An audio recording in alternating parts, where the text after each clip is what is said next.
দেখুন, অনেকে একটি কথা বলে থাকে যে বাড়িতে ঢুকতে ভালোই লাগে না। অনেক মানুষ আছেন যারা বাইরে সময় কাটাতে ভালোবাসেন। অনেকে আছেন যারা ইচ্ছা সত্ত্বেও বাড়িতে ঢোকেন না, বাইরে কাটান। এর পেছনে অনেক কারণ থাকতে পারে, যেসব নিয়ে আমি আলোচনা করব পরে। তবে যদি বাড়িতে আপনার ঢুকতে ভালো না লাগছে, তাহলে একটি ছোট্ট উপায় বলছি, এই উপায়টা অবশ্যই করুন, ভীষণ ফায়দা মিলবে। দেখবেন কিছুদিনের মধ্যে আপনার ও পরিবারের মধ্যে একটা অদ্ভুত পরিবর্তন দেখতে পাবেন আপনারা নিজেরাই। খুব সহজ জিনিস। আপনার যে সদর দরজা আছে, এই সদর দরজার দুপাশে আপনারা দুটি শ্যামা তুলসীর চারা লাগিয়ে দিন।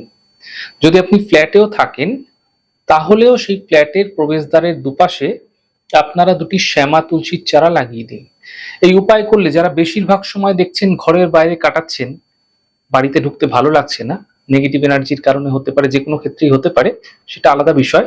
কিন্তু বাড়িতে ঢুকতে আপনার যদি ভালো না লাগছে, এই দুদিকে দুটি আপনারা শ্যামা তুলসীর চারা লাগিয়ে দিন, গাছ লাগিয়ে দিন।